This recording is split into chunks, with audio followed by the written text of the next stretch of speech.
us in Huntsville, Alabama. Good afternoon, Jamie. How can Ken and I help? Hi, Ken and AO. I appreciate y'all taking time to take my call. Sure. So my question involves a new family vehicle. So we are on steps 4, 5, and 6. We are going to be needing to look at moving into another new to us family vehicle in a couple months.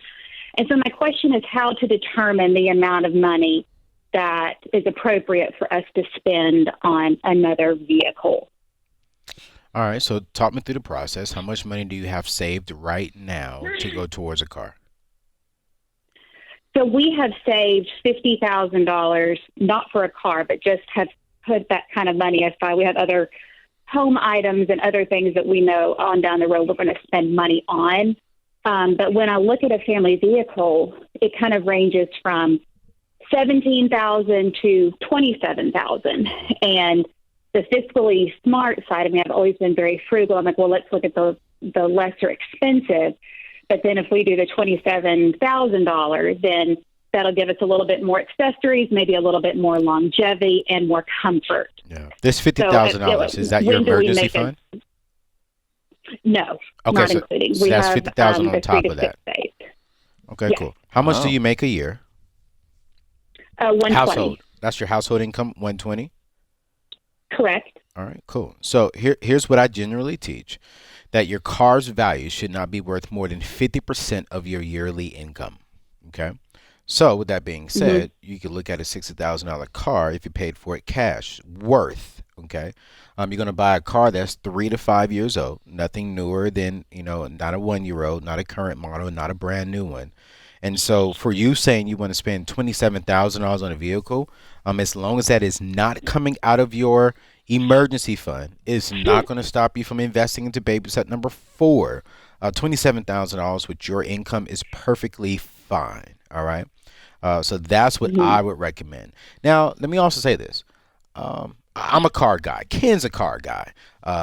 And there's nothing wrong with buying cars for accessories, but buy the car that you want because you're going to be driving this car for 5-6 years.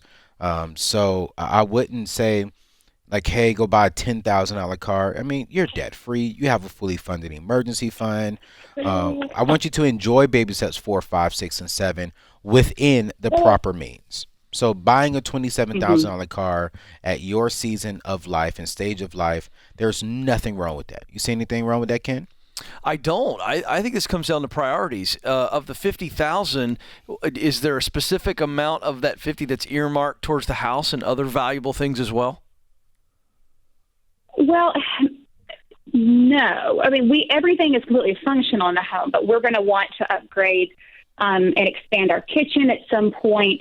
And I'm always just the one that wants to spend the least amount of money. Yeah. But then my husband's like, we kind of want to have something that we're going to be enjoying because we run cars into the ground, which is why we're going to get another one. Are you on the $17,000 model and he's looking at a $27,000 model? Is that what's going on? I think it's flipped. That's it. Oh, that's you? Yeah, she's the 17. Oh, correct. Yeah, I'm on the lower end and he's on the higher end. Okay, so here's the deal.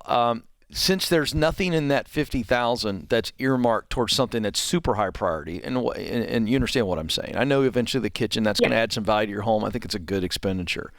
But the fact of the matter is a car that's dependable and comfortable within reason is a higher priority purchase than expanding or renovating your kitchen. So I think it's a really simple decision. I would not stew over this. I love that you've got a model that you've picked out for 17. Your husband's got one that's picked out for 27. I think you guys have worked really, really hard to be debt-free and to be in this position. I'd probably do the 27 and that way everybody's happy. You got a nice car, you're proud of it, and you dig in. But I think anywhere between the 17 and 27, I think that's fine. You're certainly within the percentage that AO teaches. But make this a fun conversation with the hubs. Yeah. Don't stress out over your version versus his. Maybe you meet in the middle. But the last thing I would tell you on a very practical note, I would do your homework on whatever the $27,000 model is, because if it is a type of car that is known for having a lot of mechanical issues, I would take that into account. And I don't want to endorse any cars, but I'm already thinking about 2 or 3 brands that if I spent $27,000 on it, that car's going to run for a very long time and be very, very dependable. And I know others, AO, that you could buy for $27,000, and within a year you're going to be spending thousands of dollars on just basic electrical stuff. There are car brands out there. I'm going to dance around this one. Let's do this. Well, just say it. No. I don't want to do that. But I'm just saying there are car brands out there that are designed and built to entertain you for 2 to 3 years. Because the people that are buying them either are wealthy enough or are irresponsible enough, depending on how they do it, to where once this thing starts to break down, and they're really nice looking cars and they're well made, except the electrical can go. You can get on the Google, as I like to tell my kids, and see which brands these are. And so people don't care, though. They're going to drive them for 2 or 3 years, and then they sell them. They buy the next model. It's kind of like the newest iPhone. Yes. So pay attention to that, because there are some great cars out there that a $27,000 purchase is going to be a very nice vehicle, but also very low maintenance because of the durability. So that would be the only last thing I'd say there. Let's make sure it's not a $27,000 shiny thing that costs you 5 to 10 over the next 3 to 4 years. You said something there, Ken, that I want America to hear again. Do the research, especially when you're paying cash. Yes. I'm in the process now of trying to find a car that I can trade in my Acura for and pay cash for it, and I'm spending a lot of time because I want a nice car. And I'm okay. How much is it going to cost me in maintenance? I'm even calling around to dealerships. Let's say, for an example, if it was a Honda, for an example, I'm calling them, asking them questions. How much is this car going to cost me in maintenance? This is the year I'm looking at.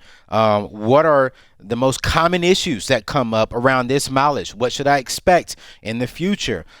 Because here's the thing: when you go and finance a car, you just sign it and just say, "Oh, whatever." Yeah. But when you spend your hard-earned money, you need to spend time to do the research. And then here's another tip: before you buy the car, take it to the dealership that produced the car and have them do a pre-sale inspection. I love that advice. So that way, if you do spend $27,000 on the car, that particular production company, that car company can tell you, hey, here's what's going on with the car, or the car is in good conditions, go buy it. So there's nothing wrong with purchasing cars. And I want to say this before we go to break, Ken.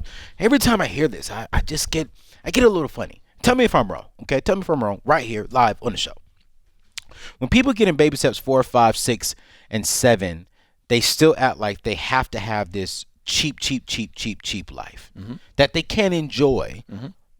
Their hard work and the money that they have, you know? And I think sometimes they overthink it. Like, oh man, I still have to eat beans and rice and beans. And I'm making $200,000 a year. I'm out of debt. I got a savings account because no, go get you a steak. I think you're absolutely right. And here's what's happening. So it's the brain doing what the brain is supposed to do. And there's some neuroscience behind this. What we focus on is what we act on. And so when you've been in a gazelle intense mode, for so long, and you begin to get in baby steps 4, 5, and 6, it's really hard for your brain to kind of change gears because you've been focused on being tight, being disciplined for so long. And so you got to begin to do what you're saying, which is, hey, we've earned this. Let's get a nice car. And we know what to do. So it's about changing your focus after you've gotten through baby steps 1 through 3. You can do it. Celebrate a little bit.